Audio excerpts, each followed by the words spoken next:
Perkenalkan, aku Marayuni Rahmawati dengan NPM 2440103142. Di sini saya akan mereview artikel dengan judul Model Manajemen Usaha Mikro Kecil dan Menengah untuk Meningkatkan Efektivitas Usaha Kecil Menengah yang ditulis oleh Lila Bismala. Nah, artikel ini membahas pentingnya penerapan manajemen yang terstruktur bagi UMKM agar dapat berkembang secara berkelanjutan. Penulis mengusulkan sebuah model manajemen praktis yang mengintegrasikan 4 aspek utama yang sebenarnya merupakan fungsi dasar manajemen perusahaan, namun sering diabaikan oleh UMKM. Yang pertama ada manajemen produksi. Hal ini itu mencakup perencanaan kapasitas produk, bagaimana cara mengelola bahan baku, bagaimana cara mengendalikan kualitas produk, dan bagaimana cara agar produk itu bisa efisiensi dalam prosesnya. Tujuannya ini untuk UMKM dapat memproduksi barang ataupun jasa yang tepat dengan kualitas yang konsisten dan biaya yang terkendali.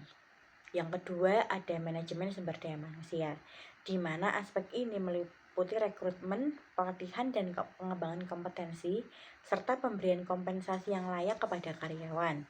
Sumber daya manusia yang terampil ini dapat termotivasi untuk meningkatkan produktivitas dan inovasi, sehingga hal ini akan berpengaruh pada keuangan di UMKM itu sendiri. Nah, yang ketiga ada manajemen pemasaran.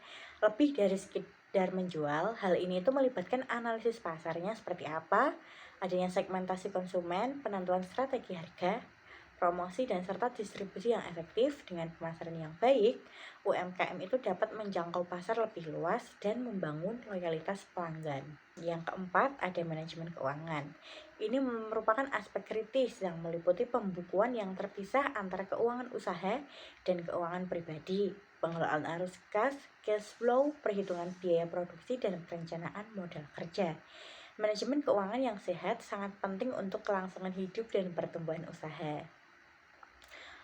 4 modal tadi dia itu dilengkapi dengan sistem pengukuran kinerja yang memantau omset, kepuasan konsumen, efisiensi produk, dan distribusi.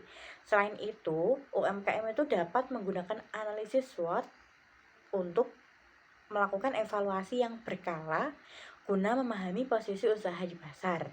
Dan pada akhirnya UMKM itu memerlukan pendekatan manajemen yang sistematis agar dapat meningkatkan efektivitas dan daya saingnya. Penerapan model ini didukung dengan pendampingan dari pemerintah dan institusi terkait. Diharapkan dapat membantu UMKM mengelola usaha dengan lebih profesional, mengevaluasi perkembangan, dan akhirnya tumbuh lebih tangguh.